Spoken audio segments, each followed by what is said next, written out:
గత 4 సంవత్సరాల నుంచి మరి బిఎస్సి విద్యార్థులకు రాష్ట్రంలో ఉన్నటువంటి విద్యార్థులకు ఎస్సీ పిల్లలు ఎక్కువ ఉంటారు.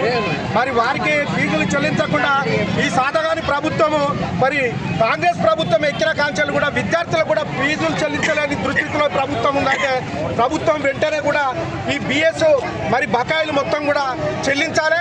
మరి చెల్లించని ఎడల కూడా రాష్ట్ర వ్యాప్తంగా మరి పిల్లల తల్లిదండ్రులతో పాటు పిల్లలతో పాటు కూడా ఎక్కడికక్కడి కలెక్టర్ ఆఫీసులు కూడా ముట్టడిస్తామని చెప్పి కూడా హెచ్చరిస్తున్నాం.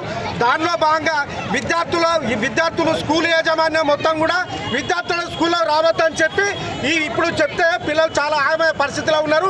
మరి ఆ చదువుల పిల్లలు కూడా మరి ఎక్కువ శాతం ఎస్సీలు బీసీలు మైనార్టీ పిల్లలే ఉంటారు కనుక మరి తక్షణమే ప్రభుత్వంగా ఆలోచించి మరి ఫీజులు కనుక చెల్లిస్తే విద్యార్థులు చదువులు కొనసాగుతాయి. లేని ఎడల ఈ శాతగారి ప్రభుత్వాన్ని మంత్రులను కానీ ముఖ్యమంత్రిని కూడా అడ్డుకుంటామని చెప్పి కూడా ఈ సందర్భంగా హెచ్చరిస్తున్నాం. నా పేరు ఉల్లా శ్రీనివాసు, మాది కమలాపూర్ మండలం. మరి ఇలాంటి పరిస్థితుల్లో అందరూ కూడా మరి ప్రజలు కూడా ముందుకు రోడ్ల మీకు వచ్చే పరిస్థితి ఉంది కనుక ఖబర్దార్ గవర్నమెంట్ రేవంత్ రెడ్డి గారు వెంటనే మరి ఈ ఫీజులు స్పందించి వాళ్ళ బకాయిలు కూడా జిఎస్ బకాయిలు వెంటనే విడుదల చేయాలని చెప్పి డిమాండ్ చేస్తున్నాం.